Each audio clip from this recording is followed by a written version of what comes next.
Hey, this is Tanner Shuck. I'm here with my good friend Ryan Fischer. We're at Train SF Gym here in Dubai, and Ryan and I, we're just going to go through pretty much an upper body workout because that's pretty much all I can do. And we're going to talk training, talk fitness, talk everything. So this will be a cool little training vlog, and really think you guys are going to get a lot of value out of it. And Ryan, thank you so much for being here, dude, bro. I'm fucking pumped. I appreciate it. And dude. this gym is sick, guys. You guys are really going to like the vibes here. Dubai's got great gyms. Very, very fortunate to be here. But dude, we're going to jump into it. No real plan, but I guarantee there'll be some value in this video for sure. Dude, I might just go hit a 15 cals on the ski erg and some inchworms just to warm my upper body, and then we can start wherever you want. I did a little 5-minute row before I got here. Okay, cool, bro. Hey, we're just starting off. This is gonna be my upper body one workout. It's just emphasis of a horizontal push. Ryan's jumping in. I'm not going super heavy because I don't know if me and Ryan can go super heavy anymore. We've been in the game for a long time. So we just do what we can, but it's good. I saw him warming up, and I was like, oh man, your grip is pretty close. Because every time I do flat bench, I have to go close, otherwise it just crushes my shoulders. I think anyone over the age of 35, once you start going too wide, you can feel it in your shoulders. Especially you've been benching your whole life and training hard. There's wear and tear on your body for sure. I hate saying that, but it's true. And then he was like, I had a pec injury, I had a shoulder injury, and I was like, oh. Now I feel way better, because I'm gonna be like, same position, can't go super heavy, but. Dude, we'll get it. I would hit 3 right here. There you go, easy. Nice controlled.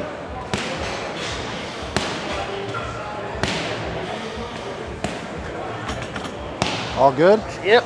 It's good, dude. It's funny, Ryan and I, we've worked out together a few times, but it's just like 10 years apart workouts. 10 years apart. It's literally been 10 years. Yeah, funny. Last time where I was here, it was at the Dubai Fitness Championships for like a CrossFit style event. Now we're both pretty, I would say, anti-CrossFit. Not for any specific reason other than the fact that we're just old and broken. I feel like, dude, I actually feel like CrossFit is like, it's kind of like being young and being in college. Dude, when you fucking party. When I look at guys right now, all the guys that are like all into CrossFit, that's like their entire life. I'm like, man, that's me like 10 years ago. Yeah. I was in the same mindset, same mentality. I think it's just a natural evolution. Dude, I like training hard. Yeah. And I respect it. Yeah. But eventually, dude, with CrossFit, you just get tired of kind of, you know, getting out of bed broken. Dude, yeah, breaking yourself all the time. And you don't really, because you're doing different stuff all the time, you don't know if there's actually progression or not. You're just going to the gym every day and smashing yourself. And you're so young that it doesn't matter. Yeah, you can get away with it, for sure. I always like to say that, well, I'll say it after he's done, because I think it'll be a good clip.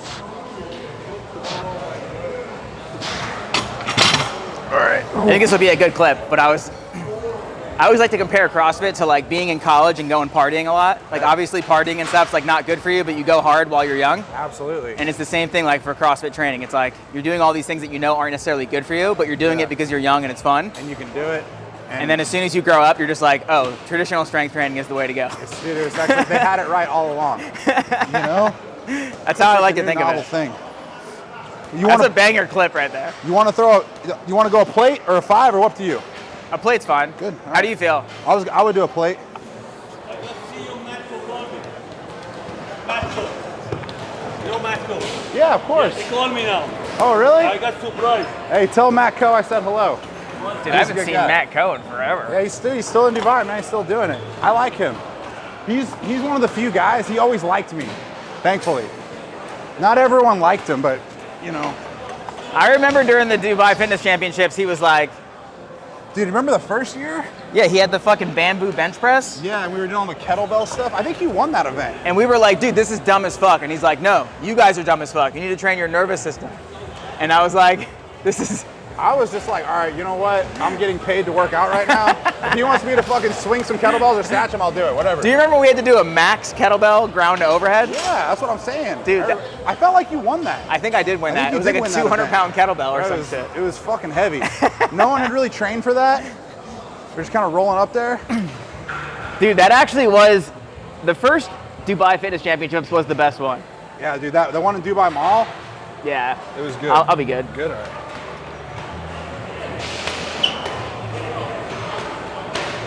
Easy. Nice, Ryan. Oh. That'll boy right there. Oh. Easy. It's like perfect strict form.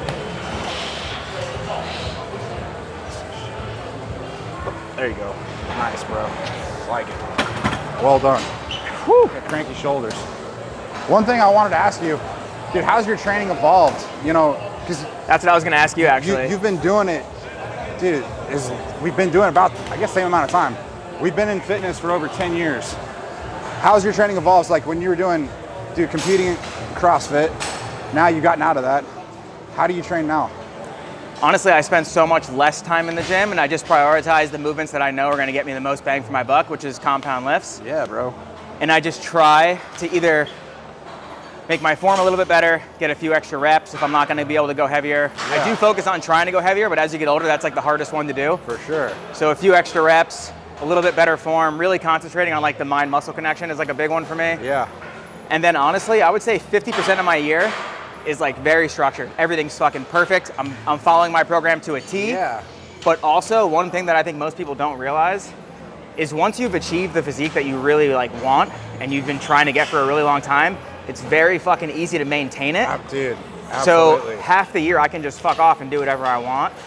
And I think the problem with this is most influencers are doing a lot of really dumb shit and trying to sell that. And a lot of people don't realize they can do whatever they want because they've already achieved the physique that they want. So they're just in maintenance mode. If they train properly for a long time, then you kind of have that flexibility in your training. Yeah. You know the easiest way to look absolutely insane with either dumbbells or kettlebells and just sell those programs? Like that's the easiest way to do it? Or No, that is the easiest I'm saying if you want to look amazing selling dumbbell and kettlebell only programs, the best way to do that is to train with barbells for 10 years and then sell dumbbells and kettlebell programs. Well said. Dude, actually, I have a really good, I have a thing about kettlebells. I'm gonna hit this set. So true.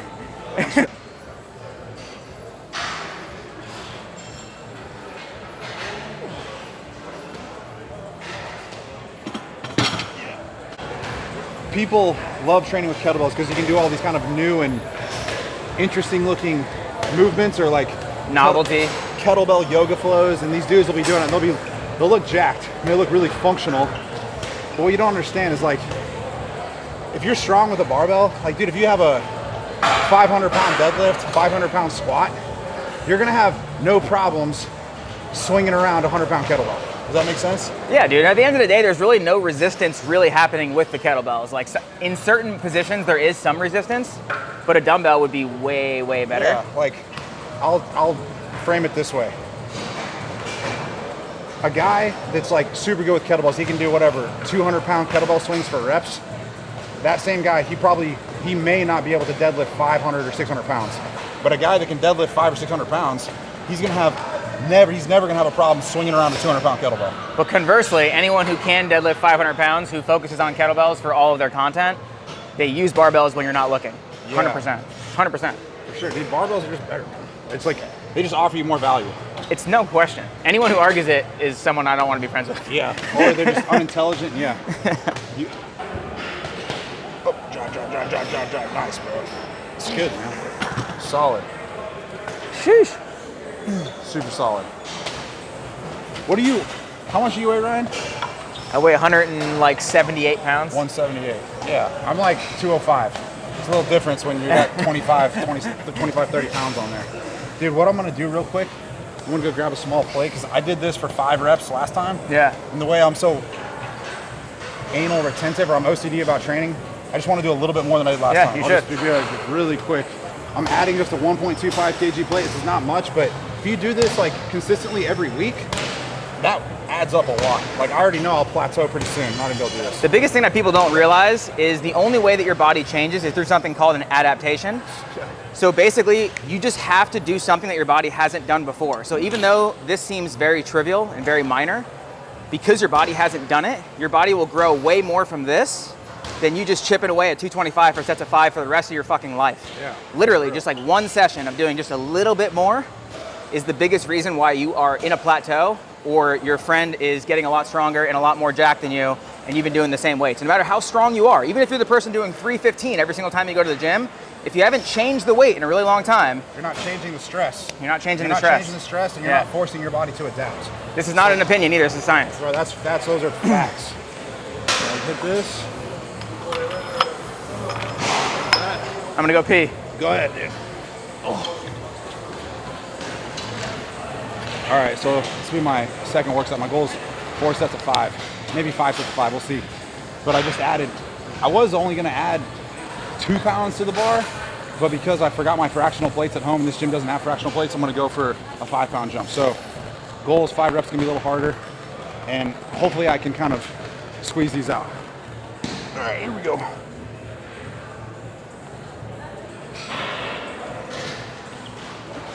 All right. 2, 5, 4, 3, 2, 1. Nice. Oh. Another thing that's on my mind right now is you can never go wrong with heavy sets of 5. Mark Ripito from Starting Strength, he's been saying this for 40 years.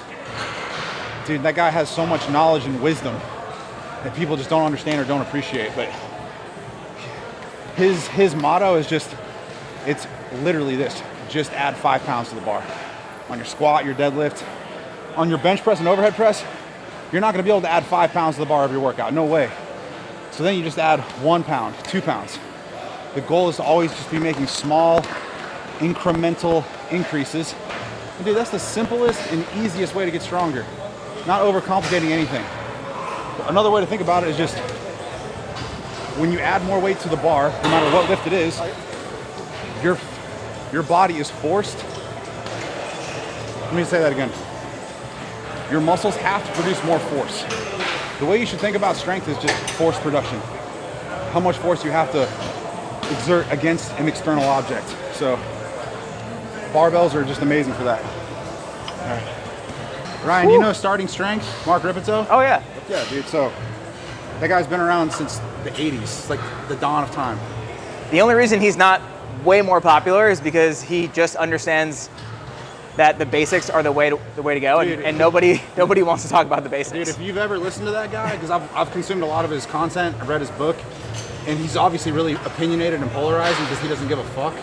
But he's actually one of the most intelligent guys. Oh, I'm sure. Ever, dude. He really is. I read his book Yeah. as well. Yeah, it's Dude, really good. Like, I went and filmed content with him, because it was just an amazing opportunity, because I can actually appreciate him and understand him, where he's coming from. And you know, his whole life is basically just squat, bench, deadlift, overhead press. Yeah. But that's because he just thinks about the most foundational human movement patterns and how to best overload those to build strength. Dude, what I think is right.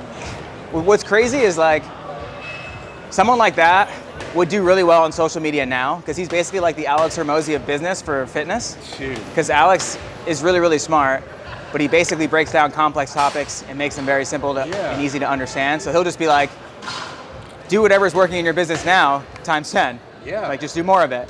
Dude, work harder. Yeah. Literally, just do more of that. Yeah, he does. Don't overthink things. He does a lot of stuff like that. That's basically what Mark Ripito is all about. It's just like, do the basics that already work. Yeah. And get stronger. Don't deviate. Yeah. Don't overthink it. It's like literally as simple as adding 5 pounds to the bar. I do love his one thing he says where he's like, somebody who can deadlift and squat 500 pounds is going to be considerably bigger than anyone who can't squat Dude, and there's a deadlift 500 fucking pounds. fact, Yeah. man. People want to say this. This is another thing that really pisses me off. I like deadlifts. I think you like deadlifts. I do love deadlifts, yeah. People say, dude, how do you get a big, strong, muscular back? And I'm just like, dude, add 100 pounds to your deadlift. Yeah. Do that. I guarantee if you add 100 pounds to your deadlift, you're going to get a big, strong back. You don't need to do everything else, like all these different rowing variations, pull-ups, fancy cable exercises with a stretch. Yeah. Like, that stuff, is it gonna work? Yeah, probably. But you know for a fact, dude, if you just get stronger at a deadlift, your back is gonna grow. Dude, the issue is everyone's getting their information from people who are enhanced. And it's like, that's another big when you're enhanced, so many more things can work for you than someone who's natural. It's like, at the end of the day, anything works, man. At the end of the day, it does all work. But when someone is enhanced, it's like, they just get so much more of a benefit out of a movement that's not necessarily optimal. You know, whereas like when you're natural, like you really have to get shit dialed. I've put this in a video before where they've done studies. They took like 3 groups of guys. One group did steroids and did a strength training program. One group only did steroids, sat on their ass, did nothing. And then one group did no steroids and did the training program. The group that got the best results was obviously the steroids training group. The group that got the next best results was just the steroids group. So they sat on their ass and did nothing. And then the group that lifted weights they made some gains, but it was like marginal. I actually saw that study. I think the group that didn't even train at all still gained 6 pounds of muscle, right? Yeah. And they lost fat just by they were just taking, I think, testosterone. Yeah. So like, we're in a pretty busy gym right now. No shade to anyone, but there's guys in here that are obviously using steroids. I think there's people that might be even looking at us like, what the fuck are these guys doing just benching, 225, they're weak. But I don't think there's any doubt that Ryan and I are natural. We're just doing the best we can with what we have. I think that's fair. And at the end of the day, I think I want to piggyback on what he said. Like, there is no shade. I respect people either way. Oh yeah, me too. It's just that if you're going to give advice to people on like the best ways to train and all that, I just think you should just be, what is the word?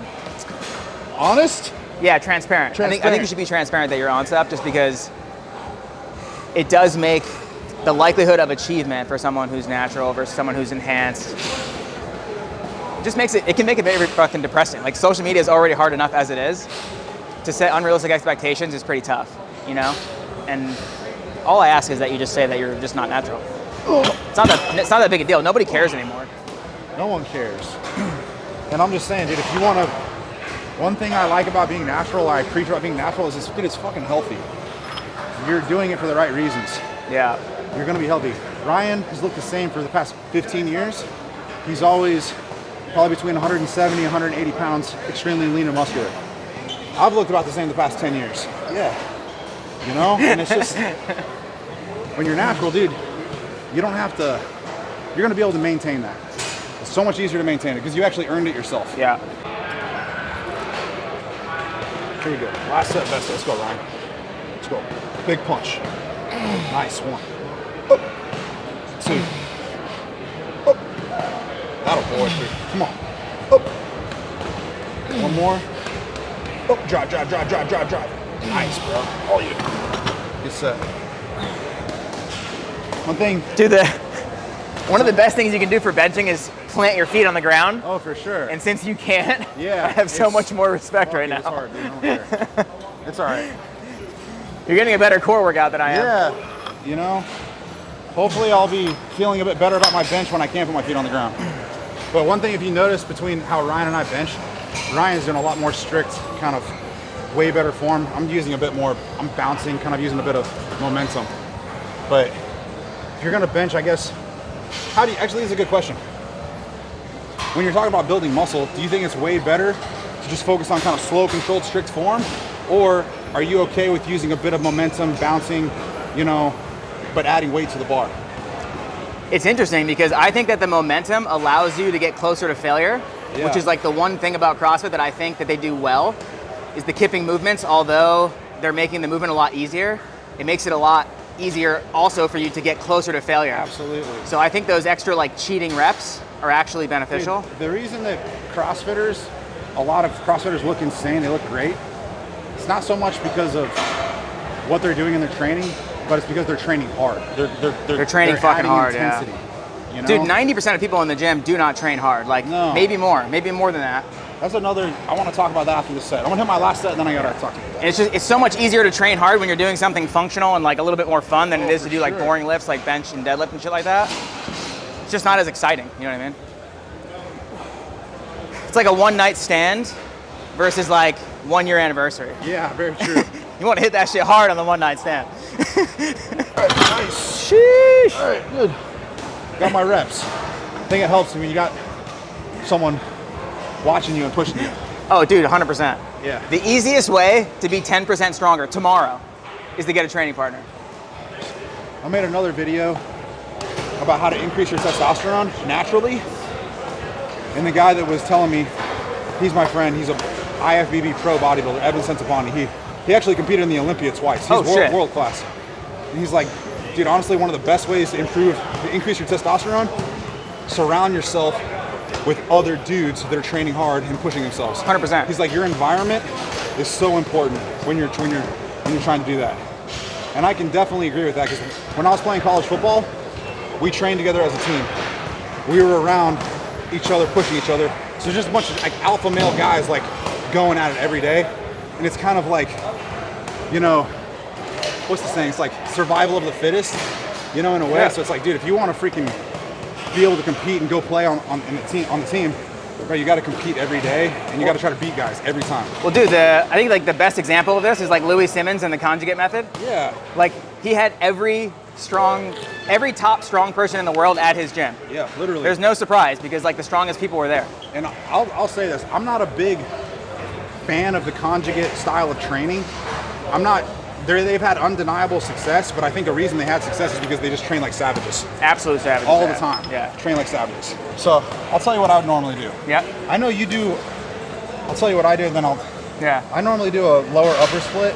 So I'll do all lower body one day, then usually all upper body push and pull. So it's like basically a lower body day, then push pull.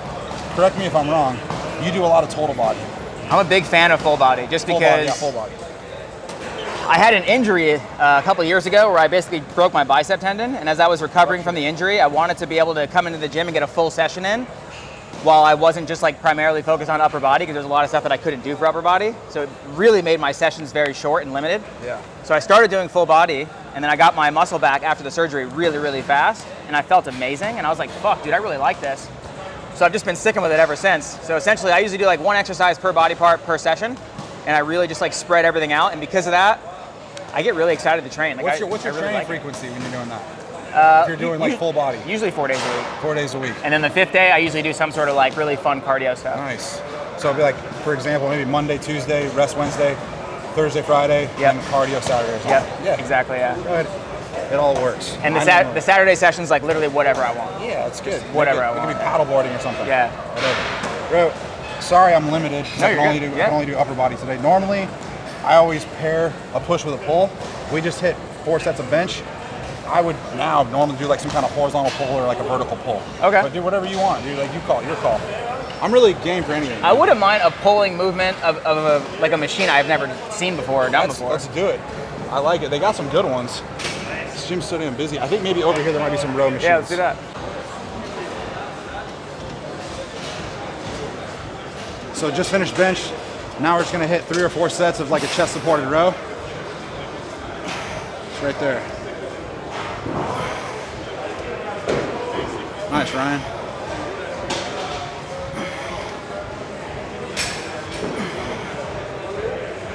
Easy, bro.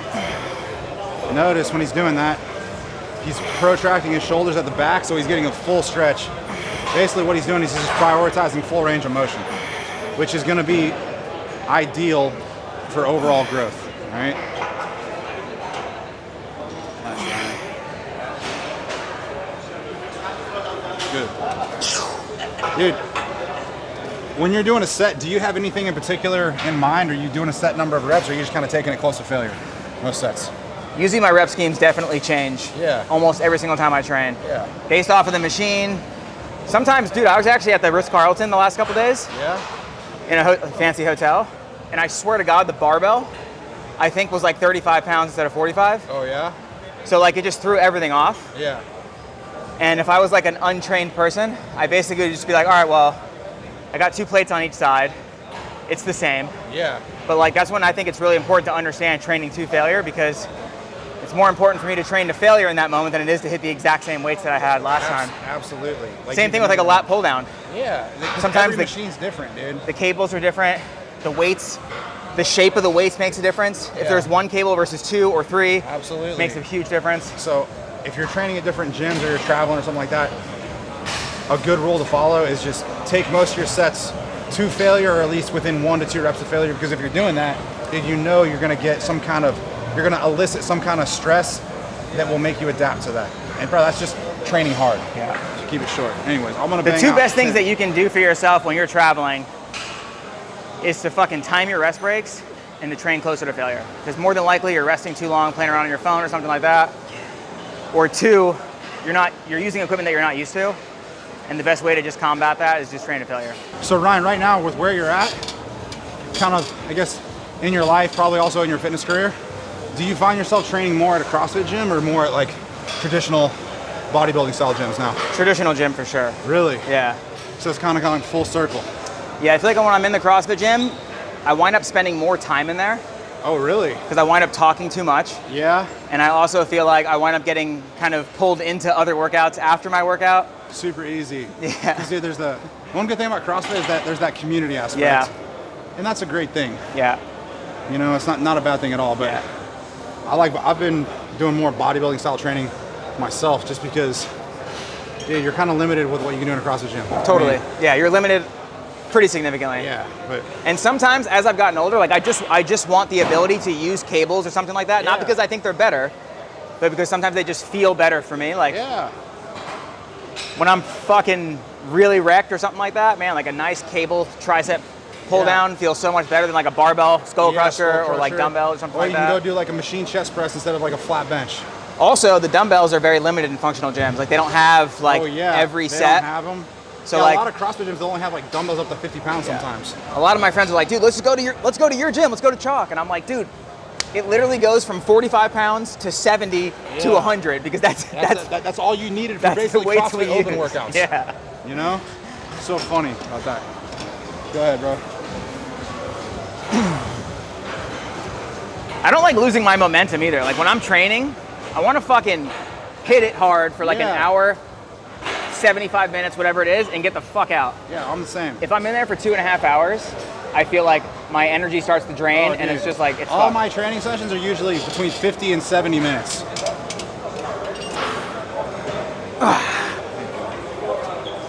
Nice.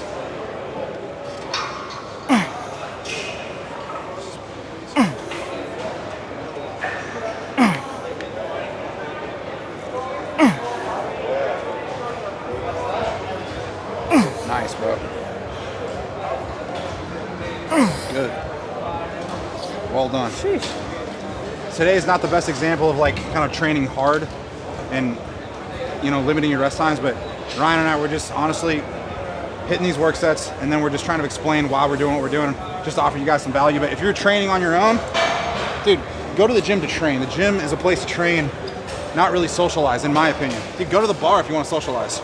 Dude, honestly, one of the things that most people don't realize is like you have weight, you have reps, you have the amount of sets you do, like all these different things that are variables in your training, and most people Yeah. don't realize that your fucking rest break is a variable. So Absolutely, dude. if you're resting 3-4 minutes between sets talking to your buddy, and Yeah. the next week you come in and you do the 2-minute rest break that you were supposed to do on your program and you can't hit those numbers, it's because your rest breaks changed. It doesn't mean that you're getting weaker. It doesn't mean that your program sucks. None of that. It literally just means you change your rest breaks, which is a massive variable. Yeah, and dude, a lot of times people like, dude, between sets they'll sit around, scroll through Instagram for 4 or 5 minutes and just totally lose track of, Yeah. you know, what they're doing and lose focus.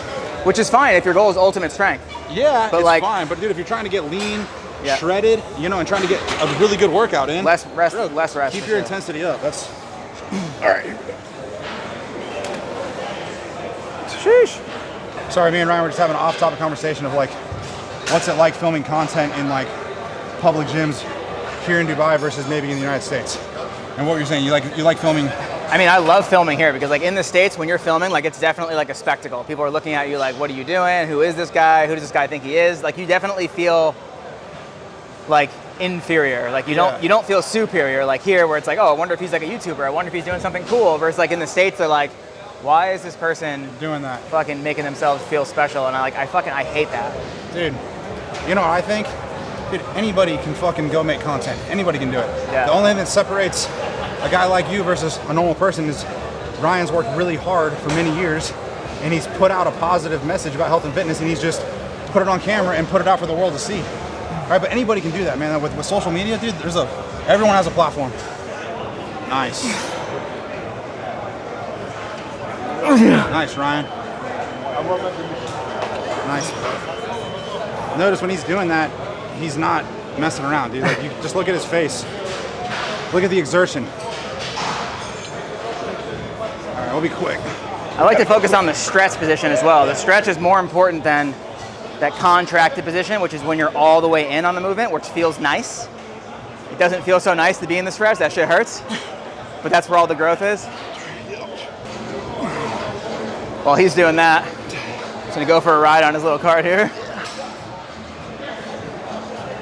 All right. There's 3 solid sets. Chest supported row, actually 4. Yeah, we're done. This is kind of fun, actually. Yeah, you can spin around a bit. So Ryan, what have we done, bro? We've done 2 exercises, And right? a push and a pull. Yeah, you feel pretty good, right? I feel pretty good. I feel like I got a good pump. Your call, bro. Dude, one thing that I want to bring up right now is a lot of people think that when you're watching a workout like this, you're like, dude, that looks great. but I need to do more than that. I need to die. I need to be sweating. I need to be doing all these things. What you need to be doing is you need to dial in your fucking diet. You don't understand that like dying in the gym is not necessarily a component of getting a good workout. Getting a good workout is getting close to failure on your lifts and making sure that you're going home and you're doing all the right things the other 23 hours of the day that are equally as important, if not more important, than the hour you spend in the gym. What's the saying? It's like, dude, your workout represents 5% of your day. Your overall results are going to be dictated a lot more by the other 95%, what you do outside of the gym and versus what you actually do inside. Yeah, for sure. All right, me and Ryan are moving on to our third exercise, just standard seated dumbbell strict press. Nice, Ryan.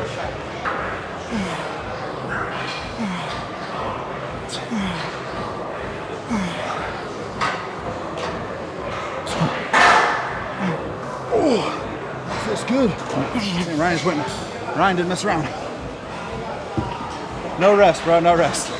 Shit. Does that mean I gotta go right now too? All right. How many did you do? 20. Fuck. Jesus. This is the perks of being lighter on this one. Yeah, well, dude, if you can bang out 20 strict pull-ups, I'll try. We'll see how it goes. I did the close grip, by the way.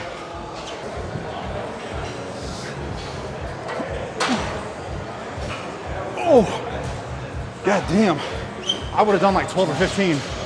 So Ryan makes me do 20. So while he's doing that, I just wanted to emphasize the fact that the entire population of the world, less than 10%, can do one single pull-up. Man. Okay, this is a good topic. And I don't mean that in a negative way. I just mean that in the way of like, no, I mean it in a way of like, how many people are settling for just mediocrity? Most people. Yeah. That's it. Like you should be able to do one pull-up. And it's not even about strength or aesthetics. It's about what are you missing in your life because you can't do one fucking pull-up. Dude, you could find yourself potentially life or death situation, and you couldn't save your own life if you don't have the basic foundational strength just to pull your body weight up. You guys want to hear something that's going to make you like really think about your life? On a 1 to 10 scale, where are you right now in terms of living like your full potential? Like, for example, if you feel like you're genuinely at like a 6 or a 7, I think the biggest thing that you need to realize is like, because you're at a 6 or a 7, what does that mean for like your family, your kids, your relationships, your opportunities, all the things that happen in your life where you're showing up less than your best version of yourself? And the best version of yourself starts with pushing yourself. It starts with not letting yourself down. It starts with making commitments and actually following through with them. And that's what I think the gym really does for a lot of people, is it allows you to do hard things and get to the other side. And it just goes through so many other aspects of your life. And I just feel like one of the biggest things that you need to understand is like, how are you showing up each and every day? Are you a 7? Are you a 6? Or are you showing up as your best version of yourself every day? Oh, facts. Do this set, Ryan, then I'll piggyback on add to that. I'll expand on that. Nice, Ryan. Got one more, bro. Let's go punch. Atta boy. Nice job, man. Well done. Oh, 11. God damn. More weight too. It's good. Heavier. Feeling it. One of the biggest things that fucked me up one time at a seminar, I was at a seminar and Alex... Like a training, or a business seminar? I was at a business seminar. Okay. And Alex Ramosi asked people in the crowd, how much money do you make? And this guy was like, I make $100,000 a year. And he was like, do you understand that it's costing you $900,000 every year to not know how to make $1 million a year? So in the next 2 years, you're gonna waste 1.8 million because you won't invest 10 grand into a coaching program or whatever it is. So I basically flipped that and turned that into like, on a 1 to 10 scale, how are you showing up every day? Dude, and I think same principles. I just think opportunity cost. That's the opportunity cost, man. For sure. But dude, it's the energy you bring into the room. Dude, for 100%. Like when you came to the event the other day, the fitness event, Charlie Johnson was like, dude, I really like the Tanner guy. You know what I mean? He just like, I really like his energy. He was a solid dude. He was like way cooler than I expected kind of thing. But what if you didn't train hard, you woke up and looked at yourself in the mirror and you fucking hated what you saw, and then you went there and you brought level 6 version of yourself there. You might not have gotten another opportunity. Dude, absolutely. Dude, one thing about it, man, is you are where you are in your life because of every single choice you've made in your life up to this point. And dude, everyone has the power of choice. Everyone has the power of free will. And dude, if you want to be better, bro, it's within you. You just have to make that choice to be better. And this is a lesson that I try to put out a lot. Bro, you're 100% responsible for where you are in your life. You need to take 100% responsibility for your life. And That's huge. huge. If you ever feel self-conscious because like someone's thinking something about you and you don't like the way it makes you feel, it's because subconsciously you think that they're right. If I told you that you had fucking pink hair, it wouldn't bother you because you know you don't have pink hair. But if I told you that like you don't know shit about fitness and you're a fitness coach and it bothers you, it's because you actually know deep down you probably need to you need to learn a little bit more. You know what I mean? Or like you need to apply yourself a little bit more. Self-consciously, you can never be truly self-conscious unless you believe what the people are saying. Yeah, bro, here's another question. Do you have haters? 100% all the time. 100%. I have haters too. And what you have to remember about haters is this, dude, most times people, they're gonna hate on you because they're projecting their own insecurities on you because they're unhappy with themselves. Nobody doing more than you is ever gonna have anything negative to say. It's only people doing less. That's a fucking fact. Yeah. Like, there's one thing. I can rip mindset shit all day. Oh, dude, you can. You'll never hear me, probably, or Ryan, talk badly about anyone else. Like, dude, if I don't have something good to say about someone, I just won't say anything at all. You know, and if people want to hate on me, man, they can hate on me all they want. Just don't let any kind of negativity creep into your brain. You just worry about you, man. Focus on yourself, and I promise, if you do that, and you take that mindset every day in your life, you're gonna be happy with the direction your life starts heading. All right, here we go. You can get Ryan's pull-ups. There's been very few people that I've actually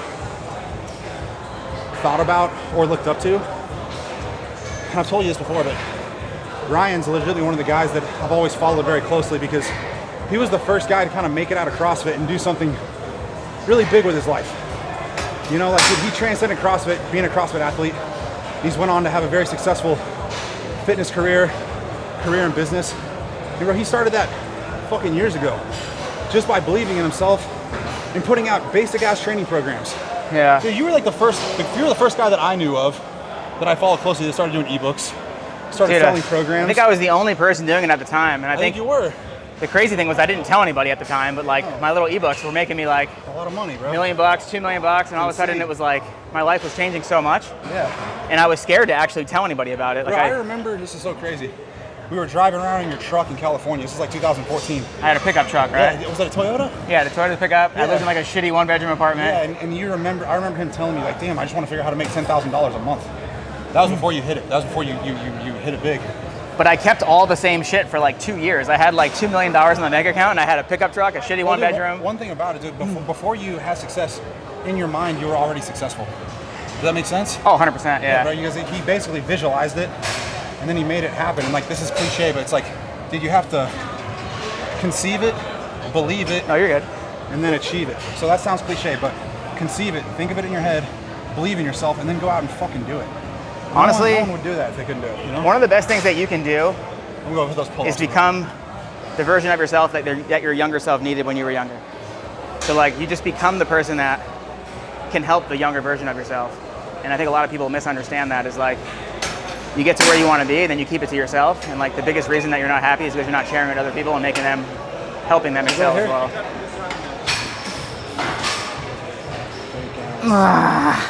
Nice, Ryan. You give it a go. Bro, Dr. Mike. I fucking love that guy, dude. That dude's fucking funny, bro. It's not even about how smart he is, it's just his wittiness. Dude, his wittiness, his sarcasm, and he's incredibly intelligent. And like, I've gone on, I'm not a big fan of a lot of science-based training because I think it just makes things unnecessarily complicated. Yeah. But I really like Dr. Mike, and I really like Jeff Nippard. Because you say what you want about those guys, bro, they're geniuses. And they've been incredibly successful. And they put out consistent, high-quality information.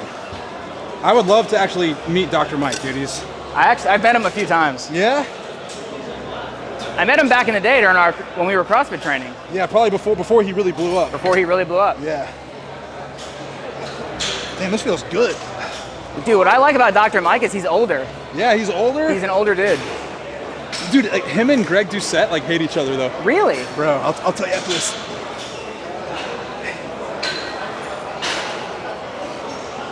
Dude, it's really interesting because I definitely feel like the science-based lifting is one of those things where it makes a lot of sense. It's obviously proven But the people who science-based lift usually aren't as jacked as the people who don't. That's the biggest criticism of it. Usually. Dude, and like, I'm saying this objectively, and this is throwing no shade, but dude, no one is going to the gym saying, hey, I want to look like Jeff Nippard. That's no offense to Jeff Nippard. No offense, yeah. No one's saying they really want to go to the gym.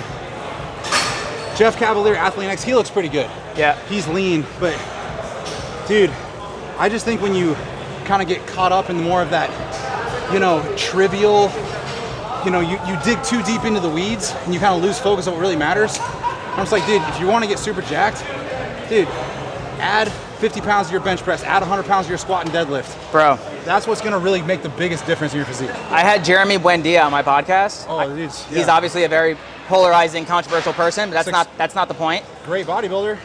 One of the best bodybuilders of all time. Like, you can't really say, whatever kind of person he is, you can't say no to that. Yeah. I had him on my podcast and I said, hey man, this is gonna blow people's minds. I said, did you ever have a session where you came in and you were trying to do a little bit more weight, a little bit more reps, you knew exactly what movements you were gonna do when you came into the gym? And he goes, never. I came in and I did fucking shoulders and I did drop sets and I did this and I did that and I didn't know what I was gonna do until I got there. Wow. And I was like, fuck, this guy won Mr. Olympia, Dude. I think 4 times?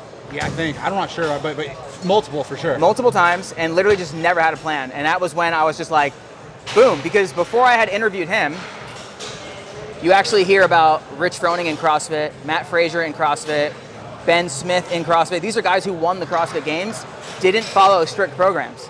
So at the end of the day, it's like science versus effort.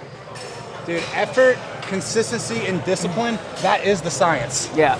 That is the science right there. Yeah, dude. You can't change your genetics, but you can change your effort every time. Oh, every time, dude. Dude, you always have control over your effort. Like the two things that you always have control over in your life, always, is your attitude and your effort.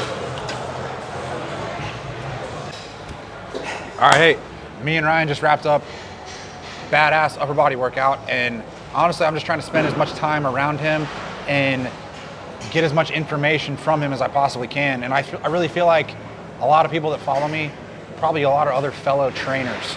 And I just kind of want to talk to Ryan about his journey in fitness and his success and why he no longer does in-person training and why he's so focused on just content creation and making an impact. So dude, what advice would you give to a trainer right now that's still on the gym floor doing PT? What would you say? I would start to just kind of dissect what it is about training people that you truly love, and then make that the niche that you talk about on social media.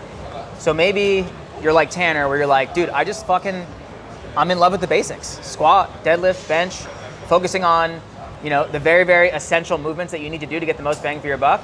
I know other trainers that are like, dude, I like talking to my clients about mindset. I really like dialing into the mental aspect of it. I have other trainers who are like, dude, I like training people in the gym, but I love the nutrition aspect of it. Like it's not unheard of to talk to a trainer and they don't like the same things that you like. Like you like to dial in on certain things, and I would say you start dialing in on that one aspect of what you love and start turning that into the thing that you sell. And I think a lot of people will tell you to fail as soon as you can. Just go out there and fail. Like go out there and fail. And like most of us are typically at this point, when you're at the start of your journey, you're already failing. You're already not making a lot of money, and it's scary to want to go out and fail. It doesn't make any sense. Get out of your comfort zone, because it makes you get out of your comfort zone. Dude, I fucking hate when people say that. Go fail. It's like, no. Let me tell you why you should fail. You need to fail because you don't understand what your audience really wants. So like for me, for example, I sold CrossFit programs for a really, really long time. And then I was traveling one day. Actually, I was traveling for like 6 months, because as soon as I started making money, the first thing I wanted to do was go travel. Like I didn't want any material things. I just wanted to go travel. Go have experiences. That was my thing. Yeah. So while I was traveling, I was doing a fuck ton of dumbbell workouts, and I came out with my first product because everybody was like, "Dude, what are you doing while you're traveling? Like, I want to see these workouts. I want to see what you're doing while you're traveling." And I literally was like, "Dude, I'm just doing like dumbbell only workouts," and people were just like, "Let me know what they are." Yeah. So then I just documented 30 days of dumbbell workouts while I was fucking traveling, and then I sold that book, and it made me like $1 million, which is, I know it sounds insane, but like it actually did. And it's crazy because I had this diehard CrossFit audience, but then when I started selling the dumbbell program, I didn't realize that people just wanted to train and look better and lose weight. And then that dumbbell book really opened my eyes to like, who my audience really was. And I think one of the biggest things that we do wrong as trainers is we think that what we do is what everyone else is gonna wanna do. And we think that for sure. the stronger we are, the cooler we look on Instagram is gonna be that thing that gets us more clients, when in reality, the best thing you can do is give your audience what they need. So maybe you love squatting 500 pounds, deadlifting 500 pounds, and being a power lifter, but your audience struggles with nutrition. They struggle with losing weight and all of that. And I think the first thing you need to do is start just like running a poll on your audience. Like go to your Instagram story, run a poll, be like, what are your goals? Do you want to get fucking super strong? Do you want to be an athlete? Do you want to lose weight? Do you want to build muscle? Look Like good naked? Yeah. That might be it. What is it? If you have a big email list, run a survey in your email list. Be like, hey guys, like what's your goal? If you're already using an app right now, maybe you only have 10 clients, like whatever, it doesn't matter. Send them a fucking a DM like through the app or whatever. Be like, hey, what are your goals? Start to figure out like what your clients actually want. A lot of times it's not what you think. Yeah, for sure. And like one thing I want to touch on is just mindset. And I know that's like it can be kind of like a cliche topic. It's like, oh, I don't need more mindset stuff. But dude, what do you think about mindset? How important is mindset? I think mindset is like literally everything, and I'm 38 years old, and I honestly didn't understand it until this year. It took me 38 years to understand that I was built different, not physically, but like I just had a different kind of mindset. You have a different kind of mindset. There's a lot of people out there who look amazing in the gym who don't follow good training programs, but they look insane because they have a different mindset. And I think that one of the things that is clear evidence that you have a strong mindset is when other people around you are uncomfortable by the presence that you have. They're constantly asking you, why don't you drink alcohol? Why are you eating that? Why are you going to the gym every single day? Why aren't you going it is? out? Or like, why don't you socialize with, everyone else? Things like that, By definition, 90% of the population is mediocre. You can actually go on Google and be like, how many people are average? How many people have accepted mediocrity? It's 90%, right? So when we think about that, we extrapolate it, we have to think about, it's so easy to be in the top 10%. You just literally have to have a goal and decide that you're gonna start going towards that goal. That's it, that's 10%. You wanna be in the top 1%, you just need to be consistent. That's literally it. And I think that a lot of people don't realize that, and I think people get nervous to have the kind of discipline that makes other people around them uncomfortable, because most people, statistically speaking, they would rather be incorrect in a crowd of people than be correct by themselves. Yeah, they'd rather be a sheep. They'd rather be a follower than actually do what they truly know is right and kind of, wander off the beaten path. So another thing I would say. So just think about that. Think about how ridiculous that sounds. 90% of people are just sheep, just following along. Dude, I bet it's over 90%. Oh, damn. Sorry. I bet it's over 90% on that. So, another thing I just really wanted to ask Ryan, like, dude, if there's any up and coming trainers out there, how important has social media been for you in your career? It's definitely been huge. And I feel like a lot of times when people ask me that, they're always like, what's the thing that made you kind of pop off? Like, what's the thing that made you stand out, especially now because there's so many trainers online? Yeah. And I'll ask you in a second, but I'll tell you what I think it is. Yeah. I think it's just like just unapologetically just being myself, and not only putting out the fitness content that I think is correct and like the things that I think are going to help people get fit, but my personal life. Like I put everything out there. Yeah, you know what you're I mean? genuine, authentic. Yeah, I think people actually get to know you. I think that's the biggest thing that a lot of people kind of mess up with now, like nowadays, is they're trying to sell so much because they're so desperate that they don't realize it's like your relationship with your cat at your house is almost more important than like your strong opinions people on want to get to know you on your training program. One thing I would just say about social media is, dude, anybody can do it. So, dude, if you're a trainer, it doesn't even matter, dude. You could be a guitar teacher.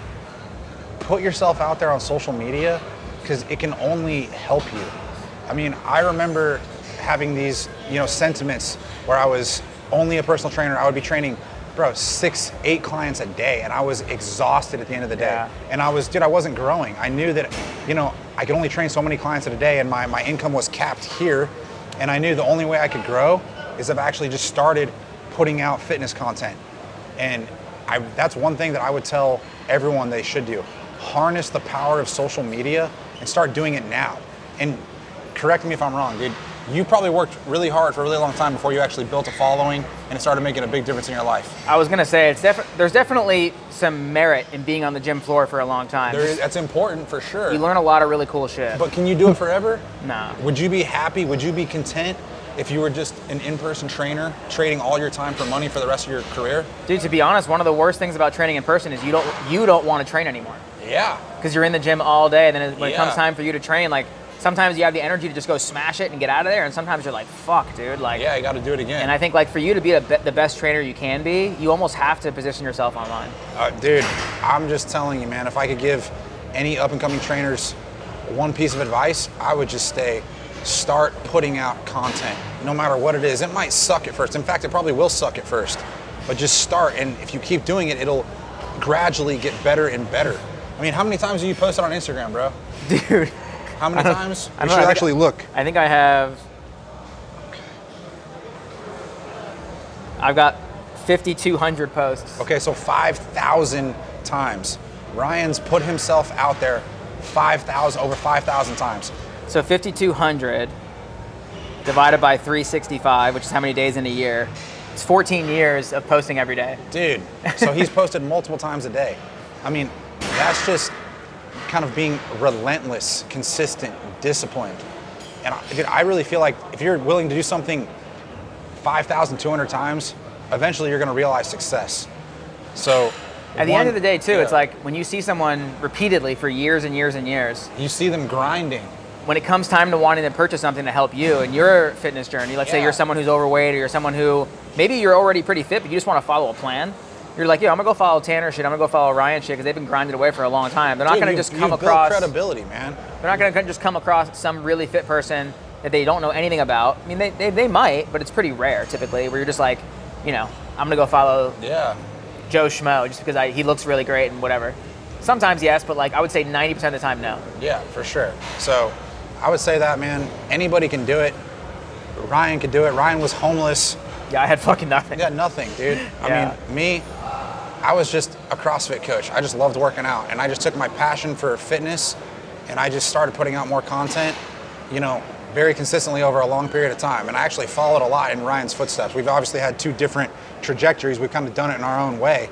But one thing that he and I both have in common is just consistency and discipline and really just never giving up, man. And I really feel like that's why, you know, you've had a lot of success. You know, I've been fairly successful myself, but that's one thing I really just want to touch upon, you know, for sure, man. Yeah, man. I really think that anyone can kind of create the path that they really want if they just kind of go all in on it. Yeah. I think most of the time, the things that hold people back is that they're not 100% in on something. They're like 80% in, 90% Absolutely. in. Once you go all in on something, it's pretty hard for you to fail. Here's a And, question. Yeah. Did you ever have a plan B for your life? No. So, dude, it was fitness or nothing. Yeah. That's it. You Yeah. just made it work. Dude, I've had the same mindset. There's nothing I ever could have done in my life other than health and fitness. I've never had a plan B. I was like, dude, I'm gonna make this work no matter what. And I think if you just kind of have that mindset, dude, you're gonna be, it's very, very hard to fail. That being said, it's gonna be really, you have to work really hard for a really long time, but man, you know, it's paying off.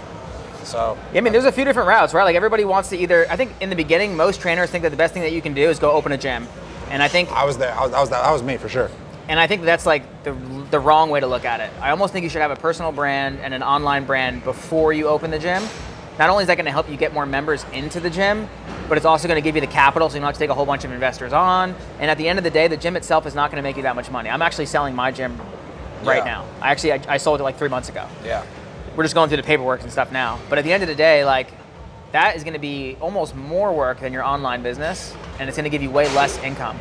However, it will give you purpose. It's a place for you to go and feel really good. Like, this is my thing that I own and blah, blah, blah. And like, you can film content there and you feel great.